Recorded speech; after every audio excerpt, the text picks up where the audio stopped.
Hi, my name is Leo Logan, reviewing A Quiet Place for NoProof.com. I definitely recommend this film. Director and co-writer John Krasinski, or Jim for short, does a great job at crafting a straightforward horror thriller film, which feels surprisingly refreshing. When I think of the movie It, I don't really consider it a horror film, but a coming-of-age tale with horror elements. Or the movie It Follows. It uses the horror film template to explore sex, but it really isn't that scary. This movie clearly has commercial aspirations and its sole focus is to scare its audience. Oh my god! Now, will it scare you? I'm a huge fan of horror, suspense, and thriller movies. Trust no one, check. Everything is a clue. I like puzzles. And of course, death. It's a part of life. I don't need a teenage relationship and chronic illness to teach me that. But I hardly recommend horror films because depending on the person, the film is either scary, what door am I at? or stupid. Where am I? I recommend this film because Jim does a great job of crafting an atmosphere and sustaining tension throughout the film. The pacing is good. The characters never do anything undeniably stupid to advance the plot. The movie is only an hour and a half, but it doesn't feel padded or stretched out. The movie also doesn't break its own rules for some cheap, unearned twist for potential sequels. It builds to a logical conclusion and becomes relentless like one of my favorite horror films, A Nightmare on Elm Street. Do you believe in the boogeyman? No. And of course, the X Factor. Great use of sound.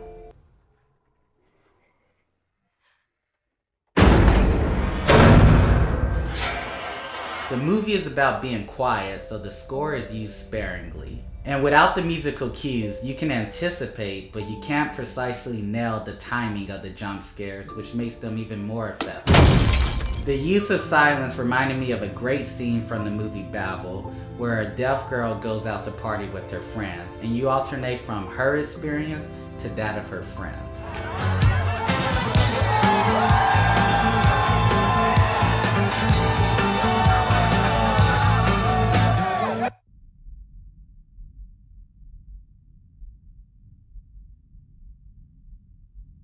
Take note, Christopher Nolan, not every emotional moment needs to be perfectly timed to a Hans Zimmer.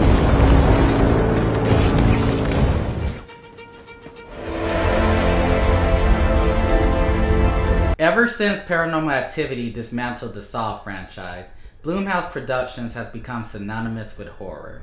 A majority of the hit horror films of the last 8 years have less than 2 degrees of separation from Blumhouse Productions. Blumhouse, Blumhouse, Blumhouse, Blumhouse, Blumhouse, Blumhouse, and Blumhouse.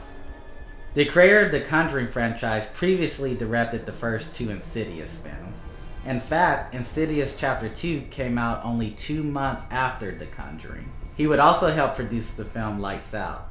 XTX Films has even started to make horror films after their collaboration with Blumhouse Productions on The Gift. I was willing to let bygones be bygones. What does that mean? I do not know. Even the producers of this film, Michael Bay's Platinum Dunes, previously collaborated with Blumhouse Productions on the Purge series and Ouija movies. Speaking of games, a week after A Quiet Place, Blumhouse Productions is releasing Truth or Dare. Now, horror films are probably the fastest to copy what works. 2 years ago, Blake Lively starred in the successful The Shallows. A year later, it was Mandy Moore and a sister in 47 Meters Down. And now we have Jason Statham, with a diverse cast, going up against a mega shark. So horror movies started to copy Blumhouse's model of low-cost supernatural films. Critics saw it as a welcome alternative to the torture porn of the 2000s. And Hollywood learned that supernatural horror films pulls a large Latino audience. That is, until the film starred a Latino cast. Congratulations, you played yourself. Keep the setting in maybe one place, focus on the family, and use practical effects to hint at a presence, but don't do anything until the end of the movie. Happens in this movie. Jim makes a back-to-basic, straightforward horror film, which feels original, considering that Blumhouse themselves have started to mix genres with their horror films, like satire, psychological, action, comedy. I didn't know In the Club could be a horror song, but rap can be terrifying for some. Lives. Unlimited opportunities to solve your own murder. Good job, Jim. Was anyone expecting this from the lovable Jim Halper from The Office? Or the lovable friend from Something Borrowed? Or the lovable husband who's strangely comfortable with his wife's ex-boyfriend in Aloha? He was an asshole in his co-written film Promised Land, but he was also a lovable hero in 13 Hours with Roy. And good job listening to your badass wife to let her be in the movie. Who else do you know to fight Bruce Willis, challenge Charlize Theron and Josh Brolin, and also kill Tom Cruise 100 times? Your leg's broken. No, I can still feel my toe.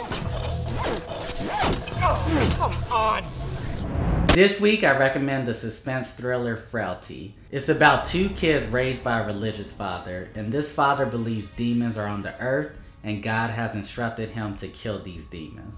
The thing is, they look like people. Are these visions real? It stars Matthew McConaughey and the late Bill Paxton, who also directed the film. If you ever destroy me, promise me you'll bury me here. Promise to God I'll bury you here. Please like, comment, and subscribe below, and also visit noproof.com. If you have a movie you would like to see reviewed, leave a comment below. The next one will be The Shape of Water. Thank you. He's a wild creature. We can't ask him to be anything else. That's what she said.